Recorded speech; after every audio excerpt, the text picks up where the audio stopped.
Eu me chamo Joana, tenho 32 anos e sou mãe solteira do meu filho de 7 anos, o Heitor. O que era para ser um simples jantar em família, comemorando o noivado da minha prima Alana, se transformou na noite mais humilhante da minha vida. Pelo menos foi assim até o momento em que o noivo dela se levantou e mudou tudo. Ninguém esperava o que veio a seguir, muito menos eu. Antes de contar como a minha família inteira ficou em choque, quero saber de onde você me assiste e, se você já se manteve firme quando todo mundo duvidou de você, me avise. Acredite, o que aconteceu em seguida mudou tudo. A vida nem sempre foi tão complicada. Há 8 anos, eu tinha 24 e um futuro promissor pela frente. Estava no último ano da faculdade de enfermagem, com especialização em pediatria. Meus professores diziam que eu tinha um dom natural com crianças.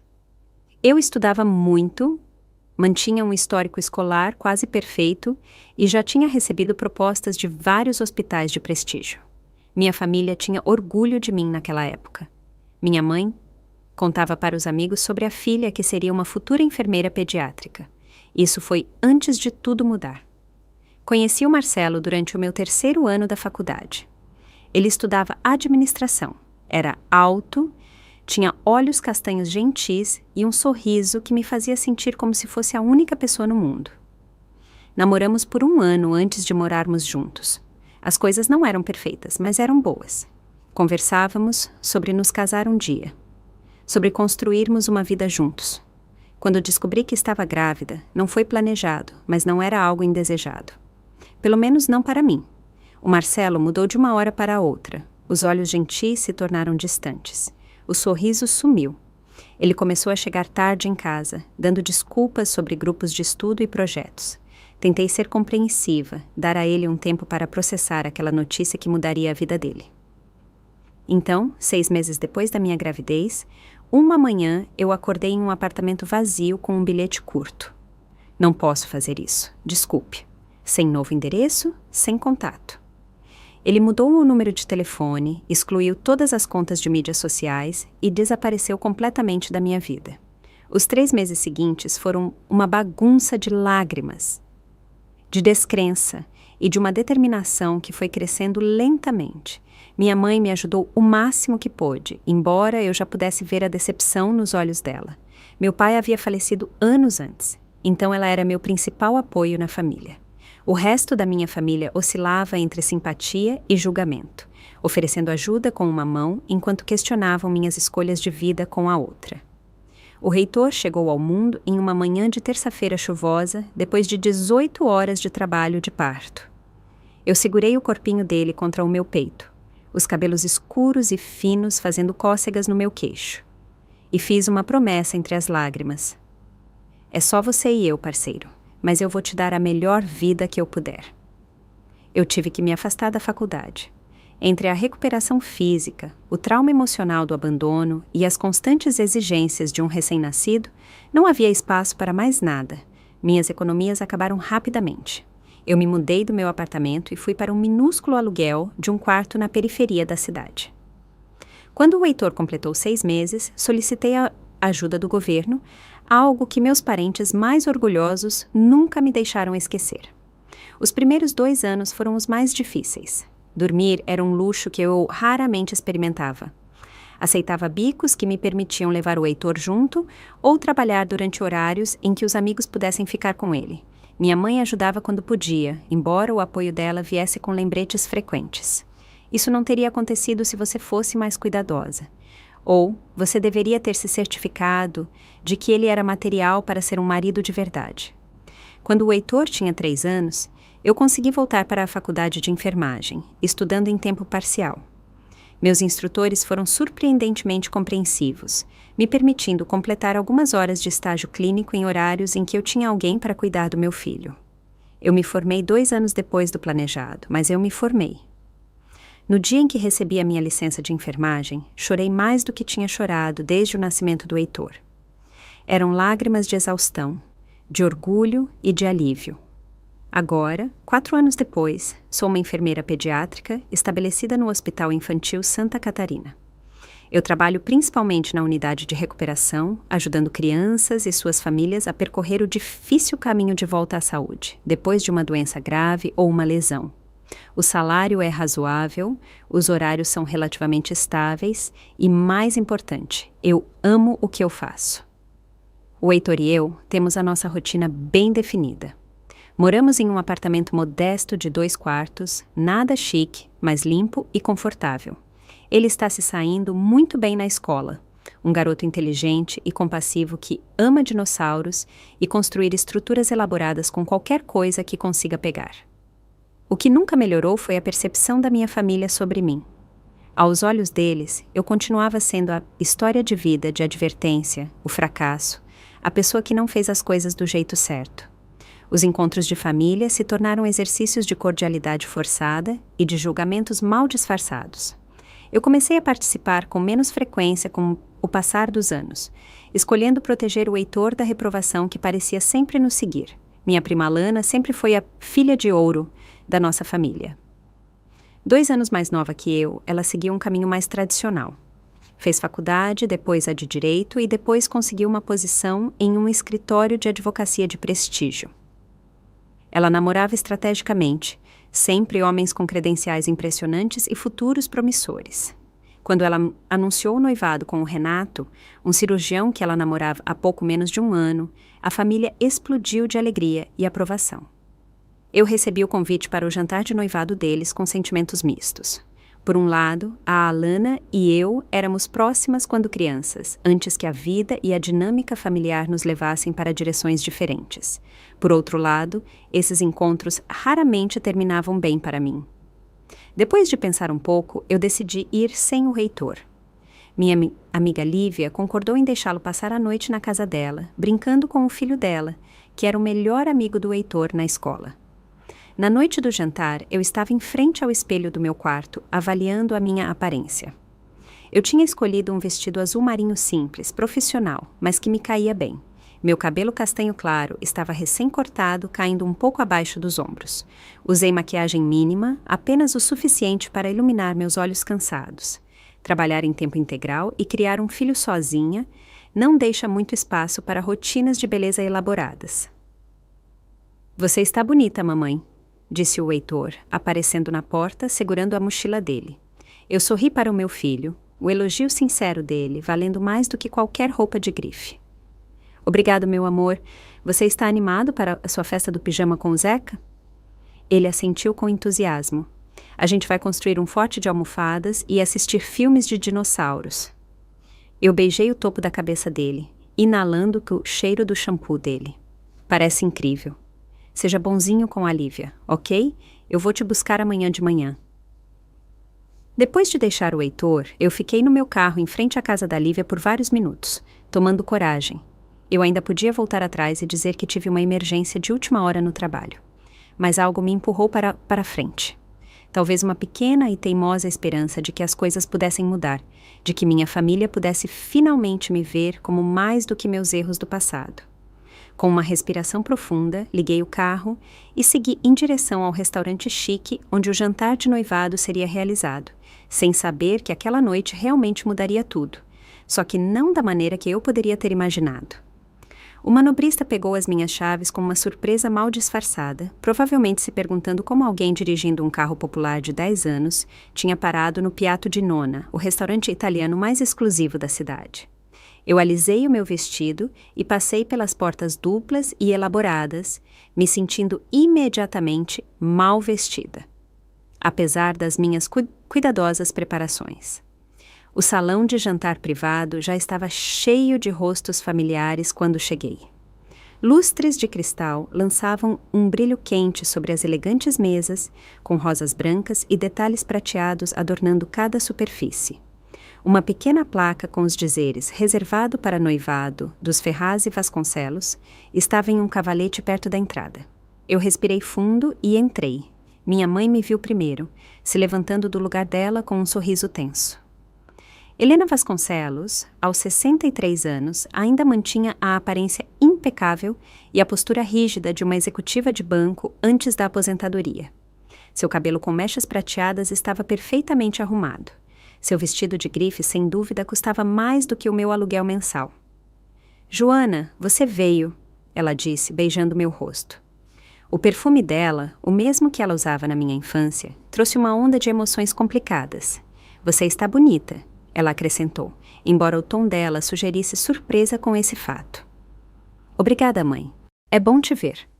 Eu retribuí o beijo, já sentindo essa tensão familiar subindo pela minha espinha. A voz estrondosa do meu tio Sérgio cortou o murmúrio da conversa. Ora, ora, vejam quem está aqui. A mãe solteira super ocupada finalmente encontrou tempo para a família. O irmão da minha mãe nunca aprovou o meu estilo de vida, como ele chamava. Um incorporador imobiliário de sucesso com valores tradicionais. Ele via a minha maternidade solo como uma afronta pessoal ao nome da família. Oi, tio Sérgio. Eu respondi, forçando um sorriso. Não perderia a grande celebração da Alana por nada. A esposa dele, a tia Patrícia, apenas assentiu.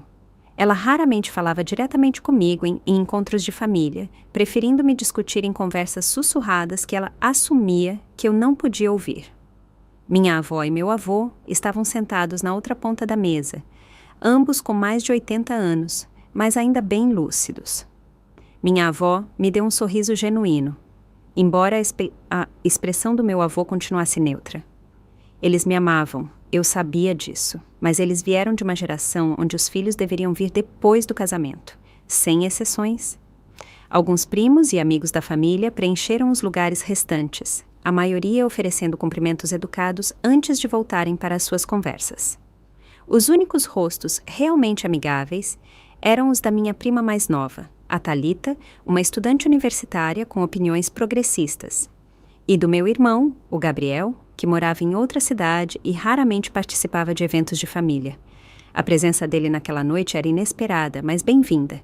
Joana! O Gabriel se levantou e me deu um abraço apertado. Nossa! Que bom te ver! Eu o abracei de volta, sentindo um pouco da minha ansiedade se dissipar. Você também? Eu não sabia que você vinha. Decisão de última hora. Não podia perder a chance de ver a minha irmã favorita. Ele piscou, puxando a cadeira ao lado dele. Guardo um lugar para você? A Alana fez a entrada dela momentos depois que eu me sentei, deslumbrante em um vestido vermelho de grife que destacava a figura alta e esguia dela. Seu cabelo loiro estava penteado em ondas elegantes e brincos de diamante pegavam a luz a cada movimento.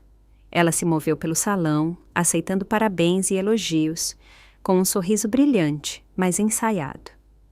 Joana, você veio! Ela exclamou quando me alcançou, dando beijos falsos perto dos meus rostos.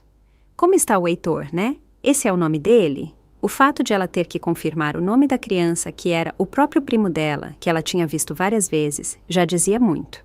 O Heitor está ótimo, eu respondi de forma equilibrada.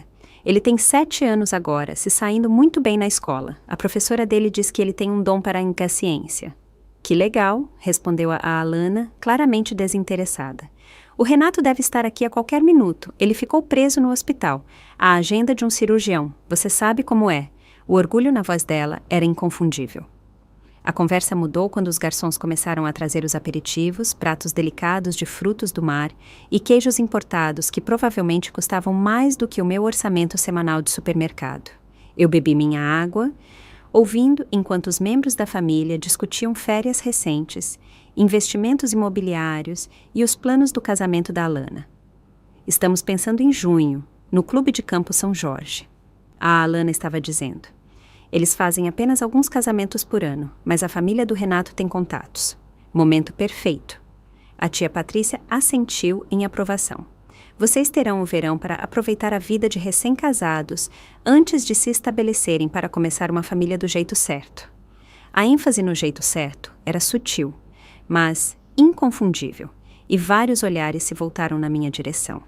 Eu me concentrei no meu aperitivo, um prato de comida lindamente arranjado, que eu estava ansiosa demais para apreciar direito. O Gabriel apertou o meu joelho por baixo da mesa. Um pequeno gesto de solidariedade que significava mais do que ele sabia. Uma comoção na entrada chamou a atenção de todos. Um homem alto, com ombros largos e cabelo escuro, entrou no salão. A presença confiante dele imediatamente chamou a atenção. Ele usava um terno de corte impecável, sem gravata, sua única concessão à casualidade. Aquele devia ser o Renato, o noivo da Alana. Desculpe o atraso. ele anunciou para o salão. Uma consulta de emergência que não podia esperar. A Alana correu para o lado dele, envolvendo o braço dela de forma possessiva na cintura dele. Pessoal, este é o meu noivo, Dr. Renato Ferraz. O Renato sorriu calorosamente para o grupo, o olhar dele indo de rosto em rosto, enquanto a Alana fazia as apresentações. Quando os olhos dele encontraram os meus, uma fagulha de algo indecifrável passou pelas feições dele. Reconhecimento? Confusão? Antes que eu pudesse analisar mais, ele seguiu em frente, cumprimentando minha mãe com charme ensaiado. Durante a entrada dos aperitivos, notei que o Renato olhava na minha direção várias vezes. Todas as vezes que eu pegava o olhar dele, ele desviava rapidamente ou voltava a atenção para Alana ou para quem quer que estivesse falando. Havia algo vagamente familiar nele, embora eu tivesse certeza de que nunca tínhamos nos conhecido. Talvez ele tivesse apenas um desses rostos. Então, Joana, a voz do tio Sérgio interrompeu meus pensamentos. Ainda naquele mesmo emprego de hospital? A maneira como ele disse emprego de hospital fazia parecer que eu estava limpando penicos, em vez de prestar cuidados de enfermagem especializados a crianças doentes. Sim, ainda estou no Hospital Infantil Santa Catarina, fui promovida a coordenadora sênior da recuperação no mês passado. Uma promoção, que maravilha! Minha mãe interveio, parecendo genuinamente satisfeita por uma vez. Deve ser difícil conciliar tudo isso com ser mãe solteira, a tia Patrícia comentou. O Heitor deve passar muito tempo com babás. A insinuação era clara. Eu estava negligenciando meu filho por causa da minha carreira. Na verdade, eu trabalho principalmente no turno diurno, então estou em casa à noite com o Heitor. O hospital tem sido muito compreensivo. Isso é uma sorte, minha avó disse. Uma criança precisa da mãe dela. O que ficou implícito foi o óbvio e o pai dele. O reitor está indo muito bem, eu disse com firmeza, determinada a manter a minha posição. Ele está lendo 2 anos acima do nível de escolaridade normal. Está no quadro de honra de ciências e a professora dele diz que ele é uma das crianças mais empáticas que ela já ensinou. Ora, mas que coisa! O tio Sérgio respondeu com um toque de condescendência. Uma grande conquista, criar um menino sem uma influência masculina. Eu mordi a língua, resistindo à vontade de dizer que uma influência masculina não valia muito quando ela foi embora antes do nascimento. Em vez disso, eu sorri. Ele tem vários modelos masculinos maravilhosos. O marido da professora dele é voluntário na sala de aula. Ele tem um pediatra ótimo. E, claro, o tio dele, o Gabriel. O Gabriel levantou o copo dele em um brinde fingido. O moleque é incrível. Você está fazendo um trabalho incrível, Joana. A chegada do prato principal parou temporariamente a conversa, me dando um momento para me recompor. Eu podia fazer isso. Apenas mais algumas horas e eu poderia ir para casa, pegar o reitor de manhã e voltar para a nossa vida feliz, mesmo que imperfeita. Eu só precisava passar por esse jantar com a minha dignidade intacta. Enquanto o prato principal era servido, o pai da Alana, meu tio Sérgio, bateu com a faca na taça de vinho de cristal, o som claro, cortando a conversa. Gostaria de propor o primeiro brinde da noite. Ele anunciou, se levantando e erguendo o copo. O vinho tinto caro pegou a luz, parecendo quase sangue. A Alana e ao Renato, 2 jovens excepcionais que fizeram tudo do jeito certo. Primeiro a educação, depois o estabelecimento da carreira e agora o casamento. Uma base para uma família de verdade, construída com tradição e respeito. A ênfase em de verdade e jeito certo não foi sutil. Vários membros da família olharam na minha direção antes de desviarem rapidamente os olhares. A Alana e ao Renato, todos ecoaram, levantando os copos. Eu levantei o meu também, sorrindo de forma tensa. Minha avó se levantou em seguida, um pouco trêmula.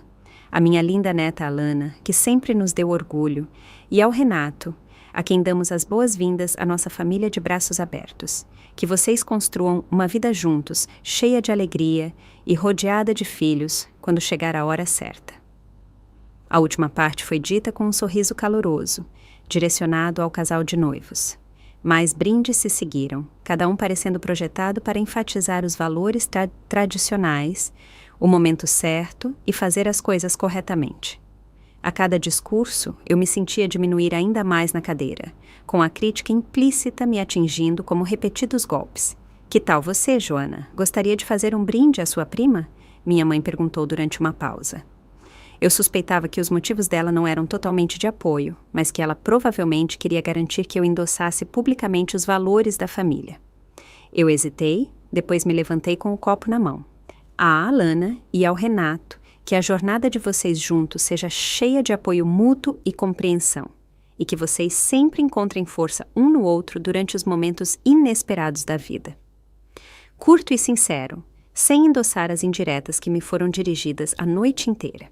Quando me sentei, o tio Sérgio levantou uma sobrancelha, um brinde interessante de alguém que nunca experimentou um relacionamento bem-sucedido. A mesa ficou em um silêncio desconfortável. Eu acho que foi lindo. O Gabriel interveio, lançando um olhar de advertência ao nosso tio. A Alana pigarreou. Então, o Renato e eu estamos pensando em uma lua de mel de 2 semanas em Fernando de Noronha. O colega dele recomendou um resort incrível e exclusivo. A conversa mudou para locais de lua de mel, depois, inevitavelmente, para planos futuros. Nós estamos planejando esperar 2 anos antes de começar uma família, a Alana anunciou. Queremos aproveitar o casamento primeiro, e o Renato precisa completar a especialização dele. Muito sensato. A tia Patrícia assentiu em aprovação. Os filhos são uma bênção, mas o tempo é tudo. Vocês precisam ter certeza de que estão totalmente preparados financeiramente e emocionalmente. Exatamente. A Alana concordou. Primeiro, 2 carreiras estabelecidas, uma casa no bairro certo e um casamento sólido. É assim que se prepara as crianças para o sucesso. Ela tomou um gole de vinho, depois acrescentou com uma risada. Espero nunca acabar como ela, solteira e com um filho. O salão explodiu em uma risada estranha. Eu congelei, com o garfo no meio do caminho para a minha boca, sem acreditar que ela realmente tinha dito isso em voz alta, não como um à parte sussurrado, mas diretamente na frente de todos. Os homens não querem um produto usado. O tio Sérgio acrescentou rindo como se tivesse feito uma piada inteligente, em vez de um comentário profundamente doloroso. O Renato está recebendo a embalagem completa, sem manchas. Mais risadas se espalharam pela mesa. Até a minha mãe soltou uma risada nervosa, embora ela pelo menos tivesse a decência de parecer desconfortável. Meu rosto queimou em um rubor quente de humilhação, se espalhando do meu peito até a raiz do meu cabelo. A comida elegante se transformou em cinzas na minha boca. Minhas mãos tremeram levemente quando eu larguei os meus talheres, o apetite completamente desaparecido. O salão parecia se fechar, com as luzes do lustre de repente muito brilhantes e a conversa muito alta. Eu olhei para cima para encontrar o Renato me observando. A expressão dele estava indecifrável. Quando nossos olhos se encontraram, ele não desviou o olhar dessa vez. Em vez disso, ele franziu a testa ligeiramente. Algo como reconhecimento surgindo no olhar dele. A risada continuou ao meu redor, ficando mais distante enquanto o sangue corria nos meus ouvidos. As memórias piscavam sem ser chamadas. O dia em que o Marcelo foi embora, a noite em que eu entrei em trabalho de parto sozinha, a primeira manhã de Natal com apenas o Heitor e eu abrindo presentes em nosso minúsculo apartamento. As inúmeras vezes que eu tinha questionado cada decisão, me perguntando se eu era suficiente para o meu filho, me esforçando para superar a exaustão e dar a ele a vida que ele merecia. E aqui estava a minha família, reduzindo tudo isso a uma piada. A mão do Gabriel encontrou a minha por baixo da mesa, apertando com força. "Tudo bem?" ele sussurrou. Eu assenti, sem confiar na minha voz. Eu queria ir embora, sair com a dignidade que me restava, mas algo me manteve enraizada na minha cadeira. Talvez orgulho, teimosia ou simplesmente o efeito paralisante da humilhação pública. "Estou pensando em um casamento em junho", a Alana continuou, alheia ou indiferente à minha angústia. "Cerimônia tradicional, é claro, uma grande festa, todos os elementos certos, como deve ser." A tia Patrícia concordou. "Algumas tradições existem por um motivo. A base da sociedade depende da manutenção dessas estruturas." Eu tomei um gole de água, tentando resfriar a queimação na minha garganta. As lágrimas não derramadas ameaçando escorrer. 7 anos de julgamento, de olhares de lado e de elogios indiretos, de ser a história de vida de advertência da família, tudo se materializou naquele momento. Mais um brinde, o tio Sérgio anunciou, claramente se divertindo. Às tradições, aos valores familiares e a fazer as coisas do jeito certo. Mais copos levantados. Eu deixei o meu na mesa. Os olhos do Renato não me deixaram. Ele parecia preocupado agora, com a testa franzida enquanto observava a dinâmica acontecendo. Quando a Alana puxou o braço dele, incentivando-o a levantar o copo para o brinde, ele fez de forma distraída. Renato, querido, você também deveria fazer um brinde. A Alana o incentivou, querendo claramente que o noivo dela participasse do momento em família. O Renato pigarreou, ainda parecendo distraído. Sim, claro. Eu considerei me desculpar para ir ao banheiro, precisando de um momento sozinha, para me recompor, para jogar água fria no meu rosto em chamas e praticar as técnicas de respiração profunda que eu ensinava aos pais ansiosos no hospital. Antes que eu pudesse me mover, o Renato se levantou com o copo na mão. Mas em vez de ficar no lugar dele ao lado da Alana, ele se afastou da mesa. O salão ficou em silêncio em antecipação ao brinde dele. Para a surpresa de todos, incluindo a minha, o Renato andou de forma proposital ao redor da mesa, parando diretamente atrás da minha cadeira. Ele colocou uma mão gentil no meu ombro. O toque foi leve, mas solidário e totalmente confuso. Eu olhei para ele, perplexa.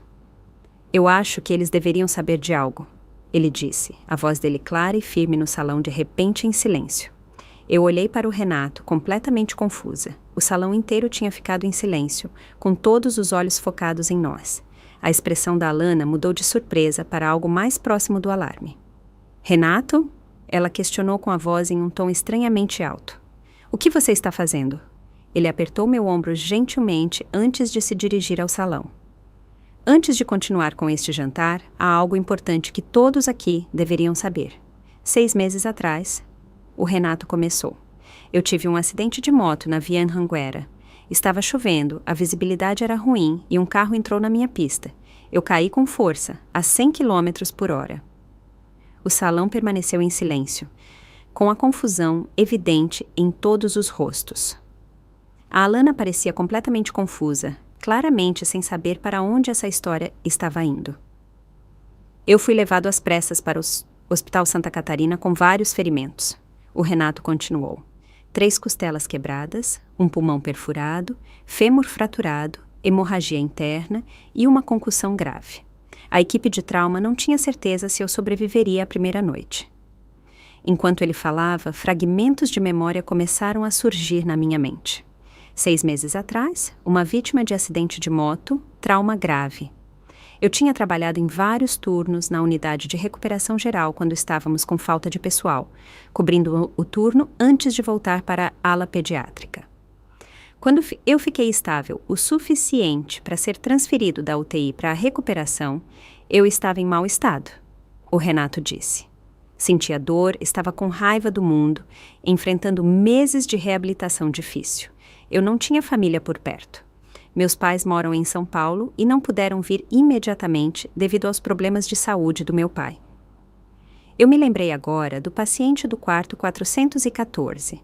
Cabelo escuro, ferimentos extensos, poucas visitas. Nós nunca usávamos nomes completos com os pacientes, apenas nomes e as iniciais do último nome por questão de privacidade. Renato F. A conexão não tinha sido feita até aquele momento. Durante aquelas primeiras semanas críticas de recuperação, uma enfermeira fez toda a diferença. A voz do Renato suavizou. Ela checava mais vezes do que o necessário. Explicava cada procedimento de forma completa. Defendia uma gestão de dor melhor quando o protocolo prescrito não estava funcionando. Minha garganta ficou apertada enquanto as memórias voltavam. Eu realmente tinha passado um tempo extra com aquele paciente. Algo sobre o isolamento dele me lembrava dos meus próprios momentos mais difíceis, depois que o Marcelo foi embora. Quando eu não conseguia dormir por causa da dor, ela se sentava comigo por alguns minutos, me contando histórias sobre o filho dela para me distrair. Os olhos do Renato se encontraram com os meus, aquecidos com reconhecimento e gratidão. sobre como ele estava aprendendo a ler, o fascínio dele por dinossauros, como ele construía estruturas incríveis com blocos. Uma lágrima escorreu pelo meu rosto sem ser controlada.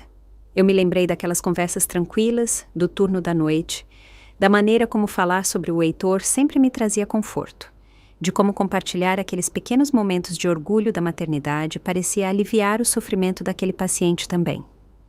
Quando eu tive complicações e precisei de uma cirurgia de emergência, ela ficou depois do turno dela para ter certeza de que eu não estaria sozinho antes. O Renato continuou. Quando a minha fisioterapia não estava progredindo e eu queria desistir, ela me trouxe um artigo sobre um piloto de motocross que tinha se recuperado de ferimentos semelhantes e tinha voltado a correr. Eu me lembrei de imprimir aquele artigo no computador do posto de enfermagem, algo que eu tecnicamente não deveria fazer, mas me senti compelida a fazer de qualquer forma. Esta enfermeira não apenas cuidou das minhas necessidades físicas, o Renato disse, com a voz dele se espalhando claramente pelo salão chocado. Ela restaurou a minha esperança quando eu não tinha nenhuma. Ela me mostrou gentileza quando eu mais precisei. A compaixão e a dedicação dela aos pacientes iam muito além da obrigação profissional. O tio Sérgio se mexeu desconfortavelmente na cadeira. A mão da minha mãe cobriu a boca dela. A Alana olhou para o Renato como se o estivesse vendo pela primeira vez. Eu nunca soube o nome completo dela por causa dos protocolos de privacidade do hospital. Ela sempre se apresentava como enfermeira Joana. Ele se virou para me encarar diretamente, agora com as duas mãos nos meus ombros.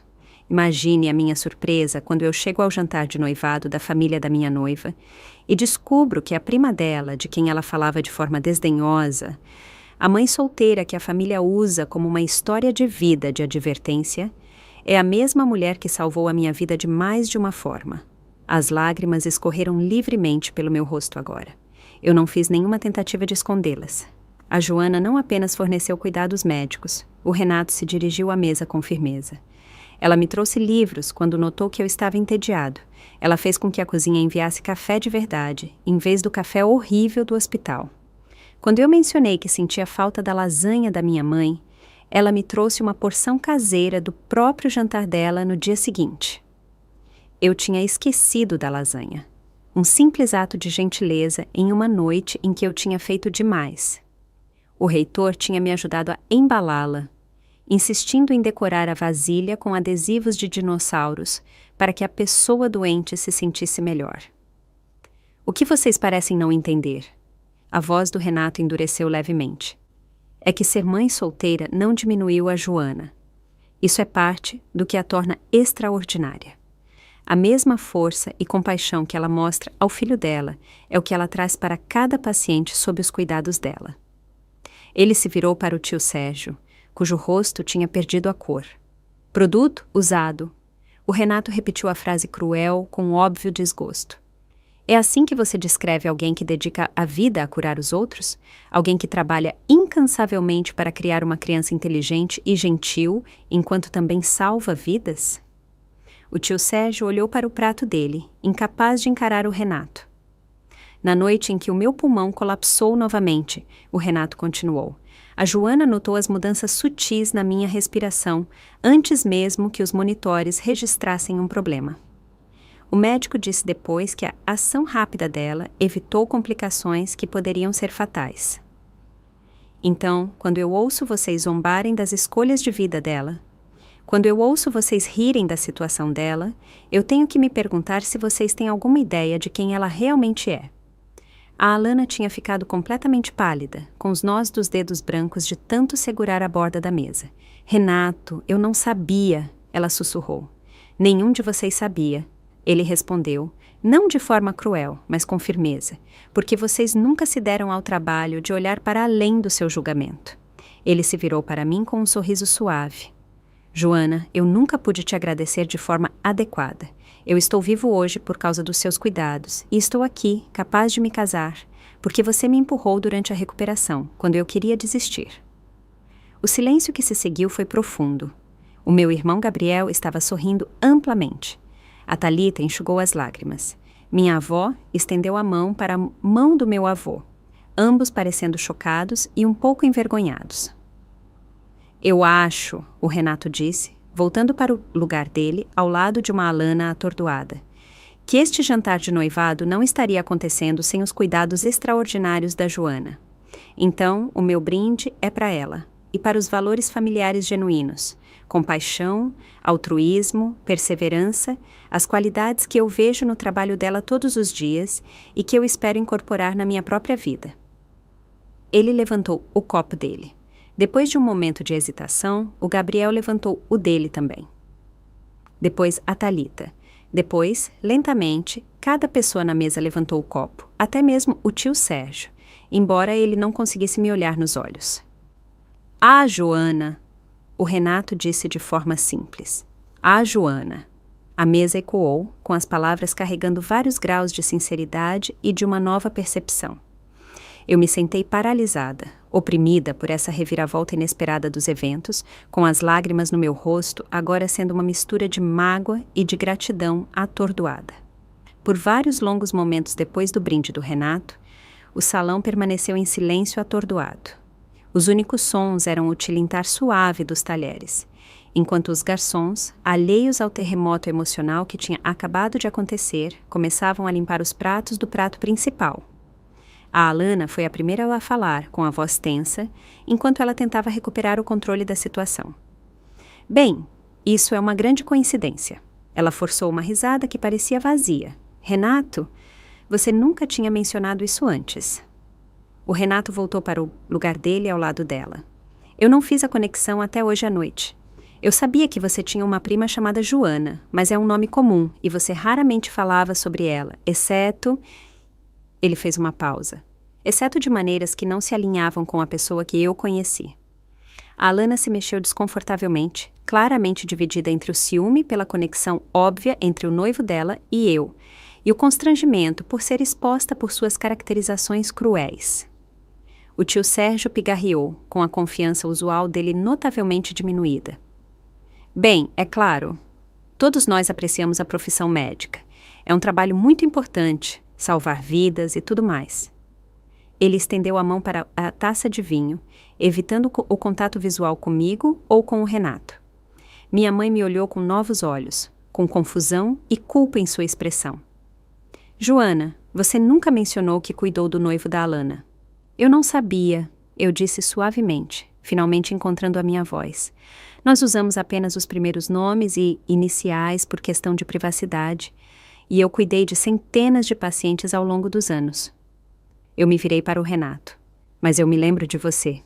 Quarto 414. Você tinha um pequeno boneco de ação do Homem-Aranha na sua mesa de cabeceira. O Renato sorriu. Meu amuleto da sorte desde a infância. Eu nunca vou a lugar nenhum sem ele. Você continuava pedindo a sessão de esportes do jornal quando a maioria dos pacientes só quer os celulares deles. Eu acrescentei, com as memórias ficando mais claras. Velhos hábitos. Ele encolheu os ombros. Meu pai e eu sempre líamos a sessão de esportes juntos nas manhãs de domingo. Essa pequena troca humana pareceu mudar algo no salão. A ideia abstrata da enfermeira Joana estava se tornando real para minha família, de uma maneira que as minhas tentativas anteriores de compartilhar a minha vida profissional nunca tinham conseguido. Eu não tinha ideia de que o seu trabalho era tão complexo. Minha avó disse com cuidado.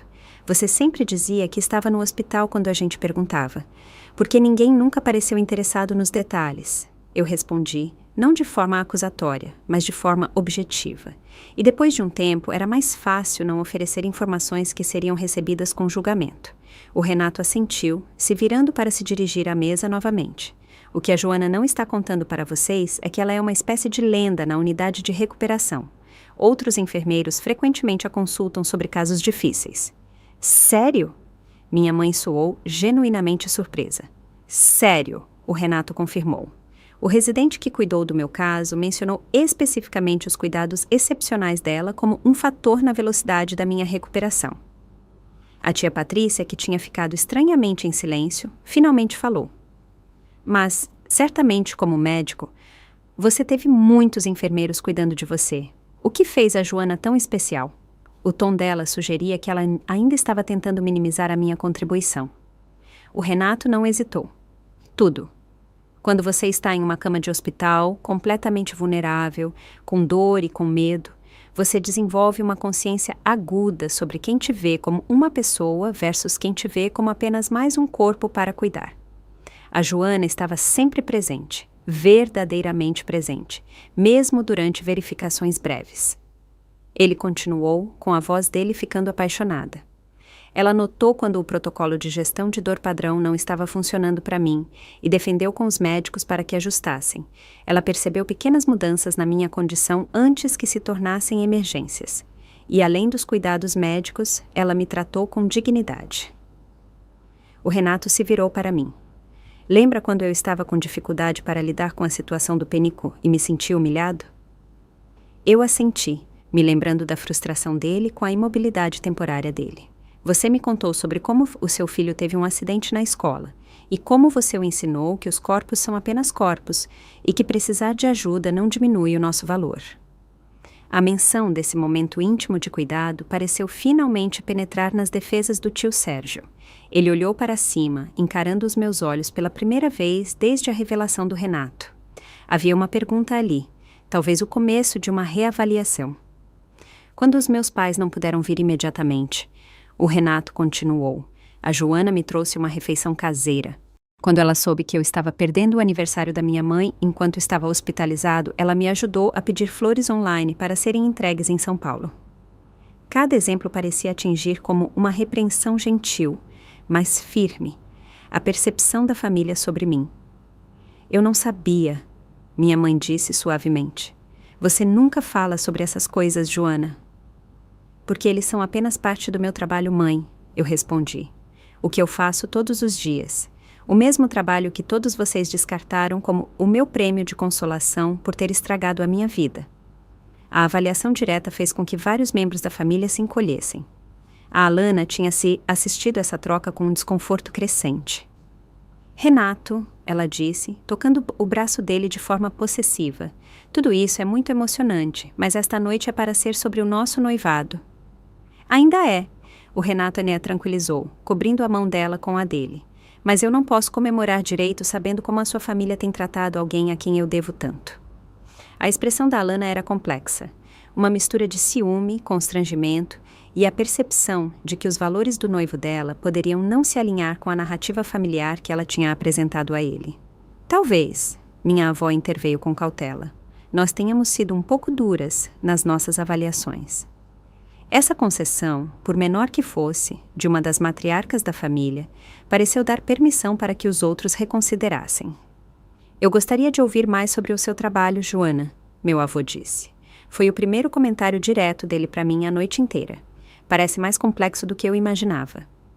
Antes que eu pudesse responder, os garçons voltaram com a sobremesa, um elaborado tiramisu, servido em taças de vidro individuais. A interrupção deu a todos um momento para se recomporem. O ritual de receber o novo prato ofereceu um breve descanso da intensidade emocional. Enquanto começávamos a comer, a conversa recomeçou de forma hesitante, mas com um tom notavelmente diferente. Os membros da família que tinham me ignorado antes, agora direcionavam perguntas para mim, perguntando sobre o meu trabalho no hospital, sobre o Heitor, sobre a nossa vida juntos. Essas perguntas, embora bem-vindas, também carregavam uma subtrama de culpa e de revelação, como se eles estivessem me vendo claramente pela primeira vez. A atenção repentina era quase tão desorientadora quanto o desprezo anterior tinha sido. O Heitor parece uma criança notável, minha avó comentou depois que eu compartilhei uma história sobre o projeto de ciências recente dele. Acho que não fizemos o esforço suficiente para conhecê-lo. Não, eu concordei de forma simples. Vocês não fizeram. O Renato observou essa dinâmica em mudança com uma satisfação silenciosa, ocasionalmente adicionando a própria perspectiva dele como médico e meu ex-paciente. A Alana o observava de perto, com a expressão dela sugerindo que ela estava vendo um lado do noivo que ela não tinha apreciado totalmente antes. Enquanto a sobremesa terminava, o choque inicial da revelação do Renato começou a se transformar em algo mais complexo. A narrativa familiar sobre mim, tão longa e estabelecida como a história de vida de advertência, a decepção, estava sendo reescrita à força, em tempo real. Alguns abraçaram essa mudança mais prontamente do que outros. O Gabriel me olhou do outro lado da mesa e me deu um sinal de joinha sutil. Meu irmão sempre me apoiou, mas a distância tinha limitado a capacidade dele de intervir na dinâmica familiar. Naquela noite, ele parecia aliviado por alguém finalmente ter desafiado o status quo. Eu acho, o Renato disse enquanto a refeição terminava, que este noivado é sobre a união de duas famílias. E eu sou grato por descobrir que a família da minha futura esposa inclui alguém que já teve um impacto tão positivo na minha vida. Ele levantou o copo mais uma vez. Para novos começos, para uma compreensão melhor e para a família, que nós escolhemos ser daqui para a frente. Esse brinde foi recebido com um entusiasmo mais genuíno. A tensão anterior deu lugar a uma reflexão pensativa. Enquanto os copos tilintavam ao redor da mesa, eu via a Alana me estudando com novos olhos, parecendo reavaliar tudo o que ela pensava que sabia sobre a prima dela, que era a história de vida de advertência. A noite tinha tomado uma reviravolta inesperada, abrindo uma porta que eu tinha pensado há muito tempo que estava permanentemente fechada.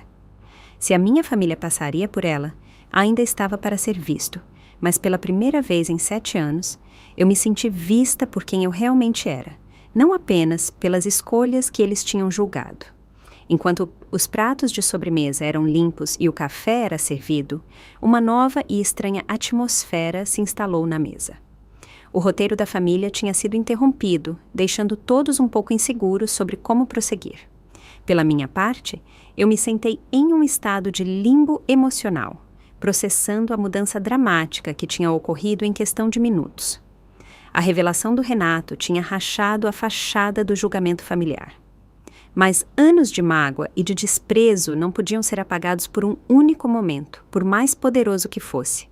A xícara de café aqueceu as minhas mãos enquanto eu reunia os meus pensamentos, encontrando força na validação que eu tinha acabado de receber. Joana, minha mãe se aventurou. Talvez você pudesse trazer o reitor para o jantar de domingo no próximo fim de semana. Faz muito tempo que ele não nos visita. O convite, embora bem intencionado, me pareceu uma resposta muito simplista para anos de exclusão. 7 anos de julgamento não seriam consertados com um convite para o jantar. Eu coloquei minha xícara com cuidado. Eu agradeço, mãe, mas eu acho que há algumas coisas que precisam ser ditas primeiro. Minha voz estava mais firme do que eu esperava, tirando força da defesa anterior do Renato e da minha própria verdade, reprimida por muito tempo. A mesa ficou em silêncio novamente. Todos os olhos em mim. Durante 7 anos, eu comecei. Eu fui a história de vida, de advertência da família. O erro, o fracasso, o exemplo do que não fazer. Eu olhei ao redor da mesa, encarando o olhar de cada pessoa diretamente.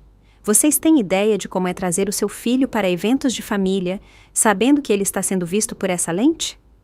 Ninguém falou, mas vários olhares caíram sobre a toalha de mesa.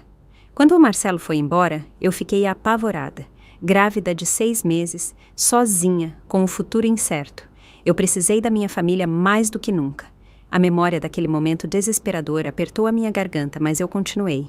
Alguns de vocês ajudaram e eu sou grata por isso. Mas até mesmo essa ajuda veio com julgamento, com um lembrete constante de que eu tinha causado isso a mim mesma. Os olhos da minha mãe se encheram de lágrimas. Nós estávamos apenas preocupados, Joana. Nós queríamos o melhor para você. Será? Eu desafiei gentilmente.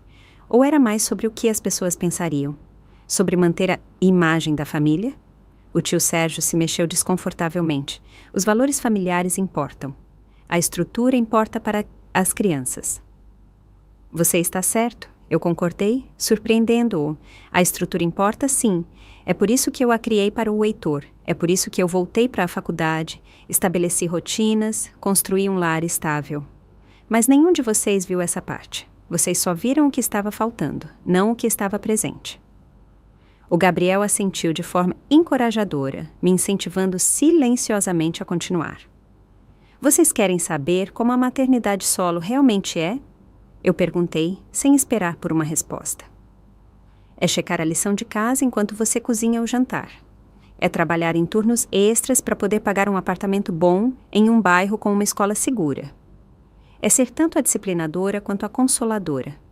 É ficar acordada se perguntando se você está fazendo o suficiente. Sendo o suficiente. Eu respirei fundo. Anos de realidade não dita finalmente encontrando voz. É explicar para o seu filho de 5 anos por que o pai dele não está nas fotos do baile de pais e filhas. É criar novas tradições quando as antigas não se encaixam. É encontrar uma força que você nunca soube que tinha, porque não há outra opção. Minha avó estendeu a mão para a mão do meu avô, com a expressão dela suavizando. Nós não entendemos, ela disse calmamente. Vocês não tentaram entender. Eu corrigi, não de forma cruel. Vocês decidiram o que a minha vida era, sem nunca realmente perguntar. Por que você não nos contou tudo isso antes? A tia Patrícia perguntou, com um tom defensivo ainda na voz dela. Eu dei uma pequena e triste risada. Eu tentei por anos. Eu tentei, mas cada conquista era ofuscada pelo meu status de mãe solteira. Cada marco que o Heitor alcançava era recebido com surpresa, em vez de comemoração, como se as crianças de pais solteiros não devessem prosperar. O Renato assentiu, apoiando a minha avaliação. Eu também vi isso profissionalmente. Os pais solteiros enfrentam desafios extraordinários, mas a resiliência dos filhos deles é notável quando eles têm um pai ou uma mãe dedicada, independentemente da estrutura familiar.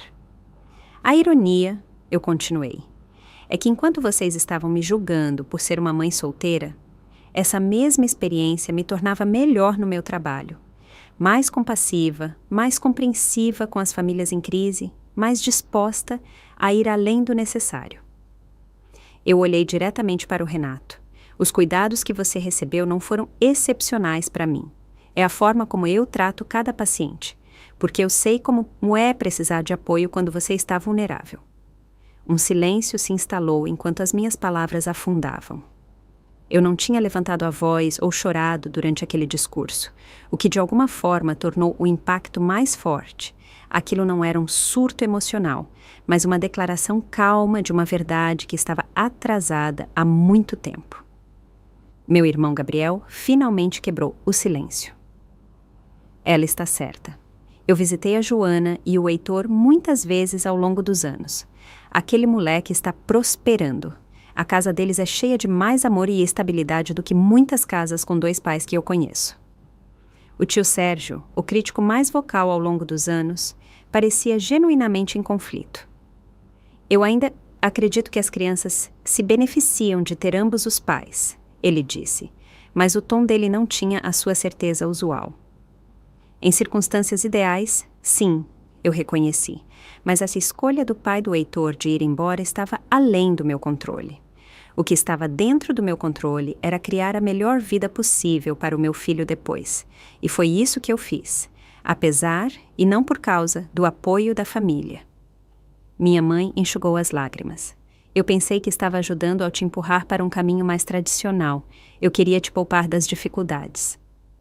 As dificuldades eram inevitáveis, mãe. O que eu precisei não foi de pressão para encontrar um pai substituto para o Heitor. O que eu precisei foi do reconhecimento de que eu estava fazendo um bom trabalho, apesar das circunstâncias desafiadoras. O Renato pigarreou. Se eu puder dizer algo. Ele olhou para Alana, que assentiu de forma relutante. Na medicina, nós falamos sobre fatores de resiliência.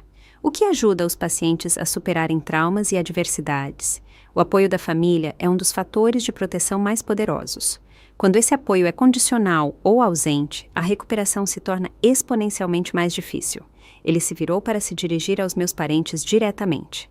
A Joana que eu conheci no hospital era extraordinariamente resiliente. Ela trouxe essa mesma resiliência para os pacientes dela. Imaginem o que ela poderia ter realizado com o apoio incondicional da família por trás dela. As palavras dele caíram com um impacto palpável. Pela primeira vez, os meus parentes pareciam estar considerando o que poderia ter sido se eles tivessem escolhido o apoio em vez do julgamento. A Alana, que tinha permanecido estranhamente em silêncio, finalmente falou. Eu nunca realmente pensei nisso da sua perspectiva, Joana. Eu estava tão focada em fazer tudo do jeito certo que eu nunca considerei que poderia haver vários jeitos certos. A admissão dela, por mais limitada que fosse, representou uma mudança significativa. A filha de ouro, reconhecendo o caminho de vida válido da prima dela, era algo que eu nunca esperei ouvir. Eu não posso mudar os últimos 7 anos, eu disse, olhando ao redor da mesa. Nem nenhum de vocês pode. Mas daqui para a frente, eu preciso saber que se o Heitor e eu somos parte desta família, é com base no respeito e na aceitação, não na tolerância e no julgamento. Meu avô, que tinha dito poucas palavras a noite inteira, pigarreou. Eu sou um homem velho e fui criado em costumes antigos. Ele começou. Mas até cachorros velhos podem aprender. Eu gostaria de conhecer meu bisneto de verdade, sem julgamentos, apenas para conhecê-lo. Um por um, os membros da família ecoaram sentimentos semelhantes, alguns mais convincentemente do que outros. A tia Patrícia permaneceu reservada, mas assentiu de forma tensa. O tio Sérgio parecia completamente castigado, uma experiência nova para ele. Um brinde, o Gabriel sugeriu, levantando o copo de café dele, já que o vinho tinha acabado, a novos entendimentos e segundas chances. Copos e xícaras foram levantados ao redor da mesa. Enquanto bebíamos, eu peguei o olhar do Renato do outro lado da mesa. Ele me deu um pequeno sorriso de cumplicidade, um reconhecimento silencioso da mudança que ele tinha ajudado a iniciar. Enquanto a noite chegava ao fim, os membros da família se aproximaram de mim individualmente. Minha mãe me abraçou apertado, sussurrando desculpas chorosas no meu ouvido. O tio Sérgio conseguiu dizer de forma ríspida: "Você fez um bom trabalho com o menino", antes de se afastar. A coisa mais próxima de um pedido de desculpas que o orgulho dele permitiria. Meus avós me convidaram para levar o Heitor para almoçar no fim de semana seguinte. A Alana se aproximou por último, claramente lutando com emoções complexas. "Eu sinto muito", ela disse de forma simples. "Eu fui injusta." "Sim", eu concordei, sem absolvição nem acusação no meu tom. "O Renato te admira demais", ela acrescentou com um toque de ciúme persistente na voz dela. "O Renato reconhece um bom cuidado de enfermagem", eu corrigi gentilmente. "Isso é tudo." Ela assentiu, parecendo tranquilizada. "Eu gostaria de conhecer o Heitor e talvez entender melhor a sua vida. Eu gostaria disso", eu respondi, surpresa por descobrir que eu falava sério. Enquanto os casacos eram pegos e os adeus eram trocados, o Renato me chamou de lado brevemente. Eu falei cada palavra com sinceridade. Ele disse em voz baixa: "Você mudou a minha vida durante aquelas semanas no hospital. Eu nunca esqueci, mesmo antes de saber quem você realmente era." "Obrigada", eu respondi de forma simples. "Não apenas por hoje à noite, mas por ser um bom paciente." Isso trouxe uma risada de nós dois, aliviando o momento. "Cuide da minha prima", eu acrescentei. "Ela não é tão forte quanto finge ser." O Renato assentiu. "Eu vou, e eu espero ver mais de você e do Heitor como família." Enquanto eu caminhava para o meu carro no ar fresco da noite, eu me senti mais leve do que me sentia há anos. A narrativa da família tinha sido interrompida, talvez permanentemente. Levaria tempo para construir novas relações baseadas na verdade, em vez de julgamento. Mas pela primeira vez em 7 anos, essa possibilidade existia. Eu dirigi para casa pelas ruas tranquilas, pensando no Heitor, que estava dormindo na casa do amigo dele. Ele não sabia que o mundo dele tinha potencialmente se expandido para incluir membros da família que finalmente poderiam vê-lo como a criança extraordinária que ele era, e não como o produto de uma história de vida de advertência. O futuro permanecia não escrito, mas aquela noite tinha aberto um novo capítulo. E por aquele presente inesperado eu era profundamente grata. 3 meses depois do jantar de noivado, eu estava na minha cozinha arrumando uma travessa de frutas, enquanto o Heitor colocava biscoitos com cuidado em uma bandeja de servir.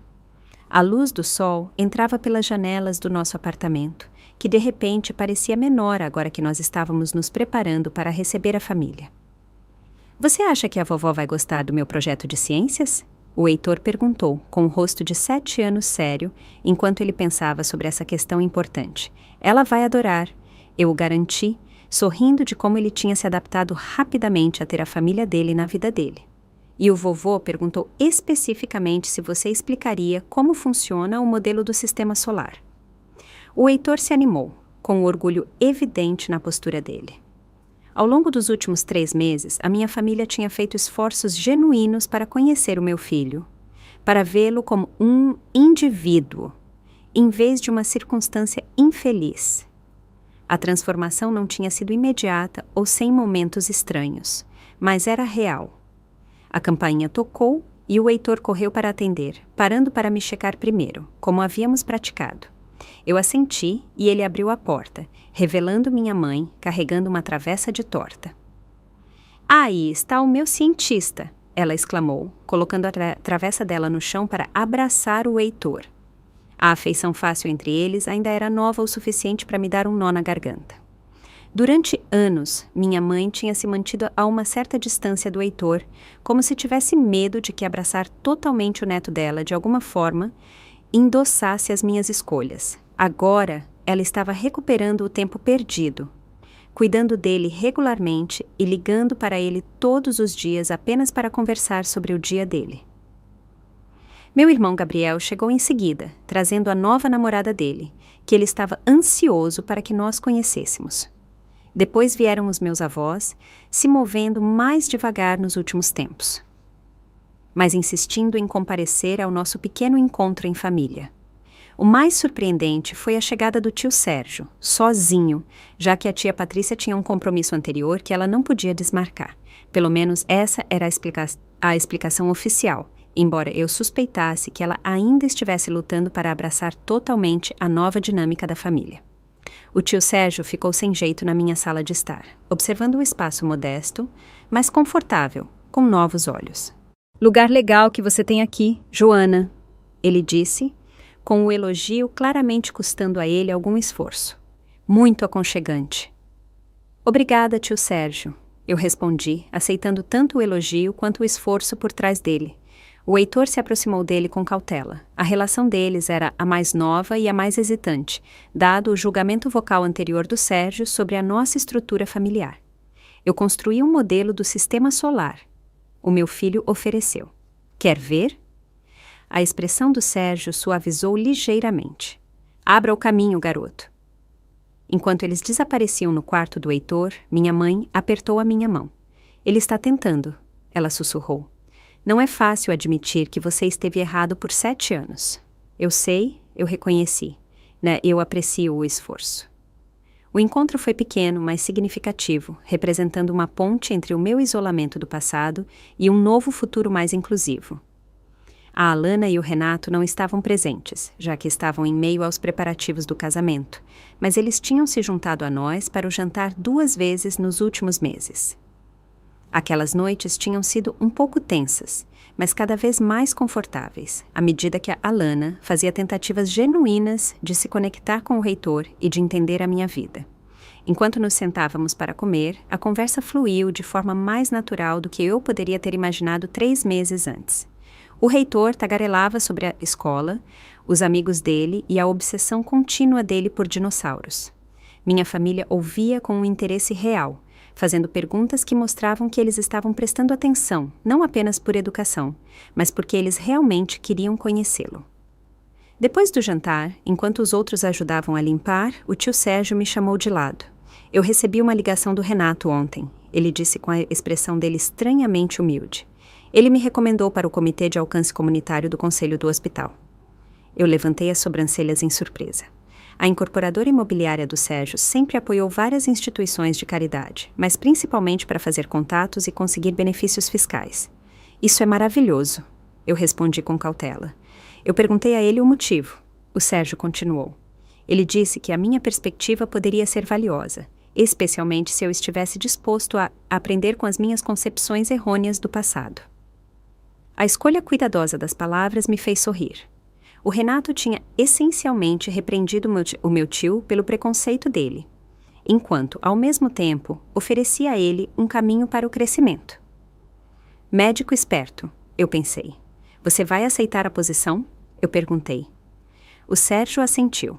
"Eu acho que sim, pode ser a hora de colocar os recursos da família em algo mais significativo do que as associações de clubes de campo." Ele pigarreou sem jeito. E eu pensei que talvez o Heitor pudesse ter interesse em ver alguns dos locais de construção um dia desses. Os meninos da idade dele geralmente gostam de equipamentos grandes e de construção. A oferta de paz foi feita de forma desajeitada, mas sincera. Ele adoraria, eu o garanti. Ele tem passado por uma fase de construção ultimamente. O Sérgio assentiu, parecendo aliviado. Que bom, eu vou arrumar alguma coisa.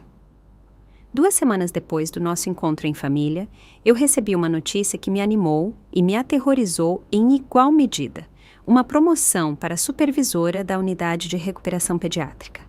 A posição significava mais responsabilidade, um salário pouco maior e a confirmação de que a minha dedicação tinha sido reconhecida. Também significava ajustar a nossa rotina cuidadosamente equilibrada, uma perspectiva que teria sido impossível sem o apoio familiar recém-disponível. Minha mãe imediatamente se ofereceu para ajudar a cuidar dele depois da escola. O Gabriel ajustou os dias dele de trabalho em casa para cobrir as lacunas na minha nova rotina. Até mesmo os meus avós se envolveram, buscando o Heitor para passeios especiais quando eu precisava trabalhar até mais tarde.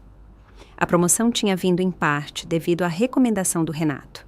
Embora mantivéssemos uma relação estritamente profissional no hospital, a posição dele como um cirurgião respeitado tinha peso. Ele tinha falado com a minha supervisora sobre o meu cuidado excepcional com os pacientes, citando a própria experiência dele e as observações da minha ética de trabalho. Foi uma gentileza que eu não esperava, mas que apreciei profundamente. A Alana inicialmente tinha lutado com a conexão entre o noivo dela e eu, com a insegurança dela se manifestando como cordialidade forçada durante os nossos primeiros encontros. Mas com o passar das semanas, e à medida que ela observava as nossas interações puramente profissionais, ela gradualmente relaxou. Durante o nosso jantar mais recente juntos, ela até mesmo pediu a minha opinião sobre detalhes do casamento, um gesto pequeno, mas significativo, de inclusão. O mais surpreendente de todos os desenvolvimentos recentes foi o meu retorno hesitante aos encontros amorosos. Depois de anos focando exclusivamente no Heitor e na minha carreira, eu tinha aceitado um convite para um café com um pai solteiro cuja filha estudava na mesma escola do Heitor. Nada sério ainda, apenas uma conversa agradável de adultos com alguém que entendia as complexidades da maternidade solo, mas representava outro passo na minha jornada contínua. Outra área onde eu finalmente estava me permitindo possibilidades além da mera sobrevivência. Ao longo desses meses de reconciliação familiar e de crescimento pessoal, eu frequentemente refletia sobre a estranha reviravolta do destino que tinha trazido o Renato para a minha vida profissional e depois, inesperadamente, para o meu círculo familiar. Aquela atribuição aleatória para o quarto 414 tinha colocado em movimento mudanças que eu nunca poderia ter previsto. A dolorosa verdade era que a minha família poderia nunca ter reavaliado o julgamento deles sobre mim se uma voz externa de autoridade não tivesse forçado a questão. A posição do Renato como médico e como futuro membro da família deu às palavras dele um peso que as minhas, apesar de anos da mesma mensagem, nunca tinham tido. Havia uma lição ali sobre as vozes que a nossa sociedade valoriza e sobre a verdade que é considerada aceitável. No entanto, eu não podia me deixar levar pelo ressentimento. O catalisador pode ter vindo de fora, mas a cura que se seguiu exigiu a participação de todos, incluindo a minha. Eu tive que estar disposta a aceitar as ofertas de paz, a permitir o crescimento e a mudança, a acreditar que as pessoas poderiam evoluir para além dos preconceitos delas. A jornada não estava completa. Certos parentes permaneceram distantes, desconfortáveis, com a narrativa em mudança da família. Algumas relações levariam anos para se reparar totalmente, se é que se reparariam. Mas pela primeira vez, desde o nascimento do Heitor, eu me senti totalmente vista pela minha família. As minhas duplas identidades como mãe e enfermeira foram reconhecidas e respeitadas, em vez de serem vistas em oposição uma à outra. O que mais me surpreendeu sobre essa reconciliação foi como ela afetou a minha vida profissional. Com o peso do julgamento da família levantado, eu encontrei uma nova confiança no meu papel de enfermeira. Eu falava mais em reuniões de equipe, me oferecia para posições em comitês que eu teria evitado antes, e orientava novos enfermeiros com uma segurança maior. A validação externa pareceu desbloquear capacidades que eu sempre tive, mas que raramente acessava. O reitor também floresceu com a expansão do círculo familiar dele. Sempre uma criança confiante e capaz, ele agora tinha mais adultos que celebravam as conquistas dele, nutriam os interesses dele e ofereciam diversas perspectivas sobre o mundo. Ele desenvolveu rituais especiais com cada membro da família. Projetos de construção com o tio Sérgio, trabalhos de jardinagem com a minha mãe, aulas de história com o meu avô, experimentos de culinária com o Gabriel. Observando-o formar esses laços, às vezes eu sentia uma pontada agridoce, me perguntando o que mais ele poderia ter perdido durante aqueles anos de distância da família. Mas eu me recusei a ficar pensando no arrependimento. Nós não podíamos recuperar o passado, apenas moldar o futuro. Uma noite, enquanto eu o colocava na cama, ele olhou para mim de forma pensativa. Mãe, por que nós não víamos tanto a vovó e o vovô antes? A pergunta me pegou de surpresa. Nós nunca tínhamos discutido o afastamento da família diretamente, já que eu queria protegê-lo daquela dor em particular, mas ele era observador, e o aumento repentino da presença da família não tinha escapado à atenção dele. Às vezes, os adultos têm desentendimentos, eu disse com cuidado, e às vezes leva um tempo para eles resolverem as coisas. O reitor considerou isso. Tipo quando o Rafael e eu brigamos por causa do balanço, mas depois descobrimos que nós podíamos revezar. Eu sorri com a comparação simples, mas precisa dele. Exatamente, bem assim. Eu fico feliz que vocês resolveram, ele disse, bocejando. Eu gosto de ter uma família grande. Enquanto eu apagava a luz dele, eu refleti sobre a profunda sabedoria na avaliação infantil dele. No final, não foi isso que todos nós fizemos? Encontramos uma forma de nos revezar, de compartilhar o espaço, de acomodar diferentes perspectivas sem diminuir o valor de ninguém. A lição que eu levo adiante desta jornada inesperada de reconciliação familiar é multifacetada. Eu aprendi que se você se mantém firme na sua verdade, eventualmente você força os outros a verem, mesmo que o tempo não seja o que você esperava. Eu aprendi que o julgamento das pessoas muitas vezes reflete os próprios medos e inseguranças delas, em vez da sua realidade. Eu aprendi que ser mãe solteira tinha me dado uma força que eu nunca soube que possuía. Uma resiliência que me serviu em todas as áreas da vida. Mais importante, eu aprendi que a família, seja unida por sangue ou por escolha, é definida não pela estrutura dela, mas pela capacidade dela de amar, de crescer e de se apoiar mutuamente. A minha família não tradicional de 2 sempre foi completa nas formas que realmente importavam. A adição da família ampliada enriqueceu as nossas vidas, mas não as legitimou. Nós já éramos legítimos, já éramos completos. Enquanto eu sigo em frente neste novo capítulo, eu levo comigo o conhecimento de que às vezes a vida fecha um ciclo de formas que nós nunca esperamos, que aqueles que julgam mais duramente muitas vezes entendem menos e que os nossos maiores desafios podem se tornar as nossas maiores fontes de força. Se nós tivermos a coragem de continuar a seguir em frente com o coração aberto. Você já experimentou um momento em que a perspectiva de alguém sobre você mudou completamente? Como você se sentiu e o que você aprendeu com isso? Eu adoraria ler as suas histórias nos comentários. Se esta jornada de reconciliação familiar ressoou com você, por favor, curta e inscreva-se para ouvir mais histórias sobre superar o julgamento e encontrar força em lugares inesperados. E se você conhece alguém que precisa ouvir que o caminho não tradicional dele tem valor, por favor, compartilhe este vídeo com ele. Obrigada por fazer parte da minha jornada. E lembre-se, o seu valor não é definido pela percepção dos outros, mas pelo amor e pela compaixão que você traz para o mundo.